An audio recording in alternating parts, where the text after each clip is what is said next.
With two back-to-back losses to Wolves and Everton, I don't think it's an exaggeration to say the game against West Ham tomorrow must win. But yet, Reece James needs surgery. Great. Peeps, I'm not exaggerating. I am not exaggerating right now. If Frank loses tomorrow's game, he might lose his job. 250 million spent, I guarantee you he wants a return on his investment. Roman Abramovich wants a return on his investment, and Mauricio Pochettino has had talks with him.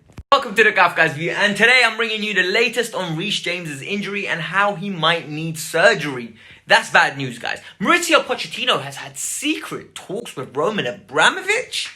If they're secret, why are they getting leaked?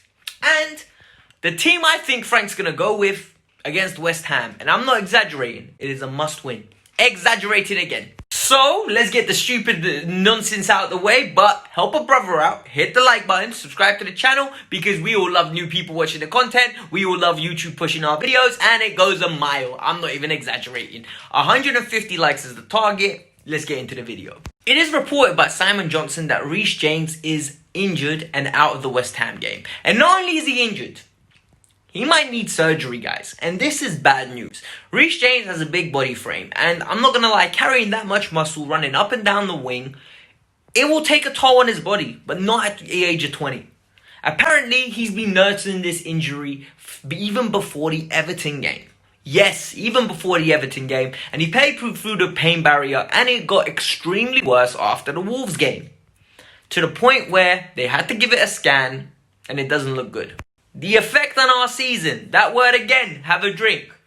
I'm not exaggerating. This could be massive. Cesar Azpilicueta is no longer the same player he once was. Cesar Azpilicueta is an aging veteran. He's a veteran that requires the selection of which games he should be in. Yet, and this is the key, yet, big man needs to be careful because he needs to step up and play for us properly. Because Reece James might be out for a considerable amount of time. And that's really sad for Reece. Guys, when you spend £250 million, not only do you improve your squad, you adjust your expectations. Timo Werner, Hakim Ziyech, Ben Chilwell, Mendy, Thiago Silva. Need I continue? These players were meant to improve our squad, but yet our points total this year is lower than it was last year at this point in time. That's worrying. This is why Mauricio Pochettino has had casual talks with Roman Abramovich. It is reported strongly that these talks have happened. And let me tell you why I believe it. Mauricio Pochettino is waiting for an elite level club that is going to match his ambition. His ambition is great squad, a good budget to work with, and a competitive trophy successful team. Chelsea tick every box in that category. He's been on Sky Sports, which is normally the interview, right? You go on to Sky Sports, sit there with G-Dev or Carragher, and you have a good laugh. You most probably have a glass of wine after. Oh, I auditioned for any job. And usually within a couple of months, you get the job.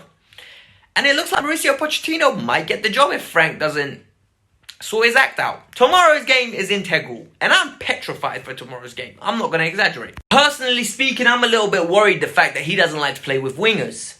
Yet, we do have the XL to actually suit his style of play. Hudson-Odoi is not the most conventional winger. He can go on the outside, but he can also come in and create. You got Hakim Ziyech, who's a phenomenal creator from the inside, cutting in on his left foot. And Christian Pulisic does a great impression of Han-Min Son. Very good player who shoots on sight, very good dribbler, both-footed at most times, and it's exciting to see. Would this squad suit him? Yes, it would. I'm not going to lie to you. This squad would suit Mopo, and I'm not going to lie to you. I think Mopo is a better manager than Frank, and he will take us to places where Frank can't. But I hope we get the result tomorrow. The game tomorrow, let's talk about it. I think it's going to be an interesting one, and I'm very worried about it. Realistically speaking, I hate playing West Ham. This is arguably West Ham's greatest team in the last 15-20 years. Since I've been watching football, West Ham have been trash. Even when they had Carlos Tevez and Javier Mascherano playing for them, that was vibes, by the way. Mascherano was out on the bench, and Tevez kept them up by the scruff of their neck. Yet, this West Ham team is very interesting. Powerful up top with Antonio Ohala. Very good nimble players on the wings where they have Forlan or Fornells, whatever his name is, or Bowen. They've got a good midfield of Souček and Declan Rice, and the defense is solid as hell with 3 at the back. Yet, I'm worried. I'm very, very, very, very worried. I'm worried because Chelsea haven't been giving me a lot to be impressed about recently. In recent weeks, we've been struggling to connect passes, we've been struggling to create chances, and we haven't been scoring enough goals in my opinion. Yet, I still am confident we can pick up the result tomorrow. When I say pick up the result, I mean 3 points. No draw is suited. We need to win points and we need to start climbing that table again. Because if we don't get top 4, I don't care if Frank's a legend. He's losing his job. So, the boys that are going to defend our honour and try to protect Frank Lampard's job. In my opinion, the goalkeeper has to be Mendy. Mendy's been a little bit shaky recently, and I saw people try to blame him for that first Prudence goal. I think the deflection came in and he got beat at his near post. He needs to have a good performance. I need him to be dominant because West Ham is a massive team from corners and poses a big threat. He needs to come and collect and get ready to distribute so we can hit them on a counter-attack. Mendy is our goalie. Get used to it, gang, because Cesar Azpilicueta ain't going nowhere. The foreseeable future is Cesar Azpilicueta at right back. He needs to step up. He's going to have to be very careful because Fornells has been on the form of his life. Not exaggerating when I say that. Very good player, good in tight spaces, loves to come in and almost drag the fullback in and allow Masiaku on the left wing to charge down. So Azpilicueta is going to have to watch himself and have a great performance. The centre-back partnership is integral. Look, I'm not going to lie to you guys. I am petrified of Mikel Antonio. Antonio bullies us. Antonio relishes the opportunity to come up against our centre-backs. And this has been in recent memory when Rudiger's been one of our centre-backs. Thiago Silva needs to use all his experience and be up for the challenge. He needs to guide Zuma, and Zuma needs to be switched on, winning headers, and Thiago Silva needs to be covering him very well, just in case he misses the ball. I think Antonio's going to be trying to run down the channels, and he's going to be causing all sorts of problems. If it's a tight game, I am petrified. But those two will be our centre-backs. The left-back's going to be Ben Chilwell, and Ben Chilwell's another one. Look, we need a big performance out of him now. Reece is gone, Aspie's here. He's going to have to be the main source of creation from the left-hand side. He's going to have to step up and carry the burden of being the main left-back or attacking outlet. Usually we attack with 2 fullbacks. I don't think Aspie can do that and get up and down the pitch on a consistent basis. So I think Ben Chilwell will have to carry the burden of being the more threatening fullback while Aspie tucks in and we always go into a 3 at the back when we have the ball. I don't know what you guys think about that. Leave that in the comments below.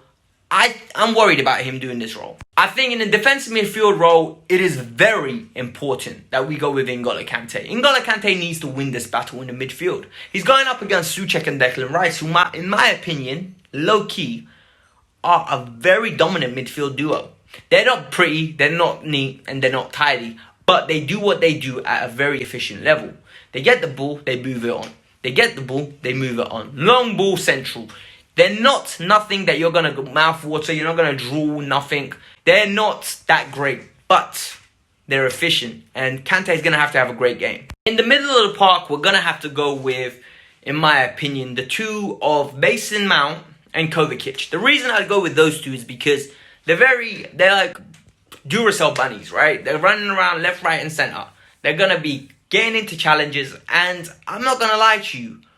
We're going to be giving up size and arguably power. So we're going to need nimble players that get in and around, quick releases. And Kovacic is an excellent dribbler of the ball and carries it very well. Mason Mount needs to step up. He hasn't played well in the last 2 games. Nor has he been outstanding in a recent while. But I still have faith in him. And I think anything good usually tends to come out of Chelsea when Mason Mount plays. So I think Mason Mount will get the start. Hakim Ziyech will start on the right wing. I genuinely believe so. I think Frank's going to risk him. When I tell you this job is to save Frank, this is a game to save Frank's career here. 3 losses and the Arsenal game becomes massive. I'm not even exaggerating how massive. Absolutely massive. He ain't going to risk that.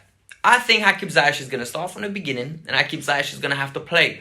I don't know how fit he is and Frank didn't rule it out. That's what I'm saying. So I think it will be him. I think Frank's going to opt for Christian Pulisic on the left-hand side. And it's obvious why. Christian Pulisic is, in my opinion, is our best player.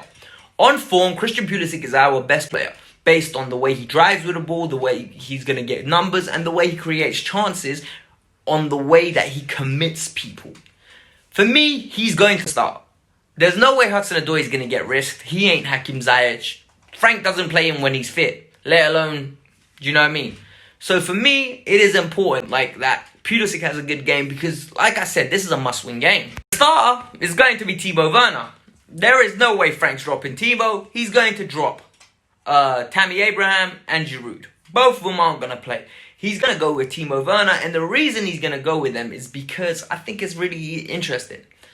There's a lot of pressure on Timo being on the left-hand side. Put him in the number 9 and hope that he gets a chance and he bangs it in. Because we are desperate for Timo to start scoring again. My fantasy team is struggling. Timo Werner is struggling for confidence and Chelsea are lacking for points. An investment that was meant to get us 20-25 goals in the league is on 4 at the moment. Yeah, that's worrying. I'm really excited to see whether this is right. Let's hope it is. But this was the Kavkas. I hope you lot enjoyed it. Have a great week. And it is what it is. I'm out of here, alright? Hit the like button, subscribe to the channel. And tomorrow the bet review's coming out. So let's hope it's a happy one. Let's hope it's one where we're like ranting and raving about how good we played. And bring on Arsenal, you know what I mean? But first, let's deal with West Ham. Come on, you Blues.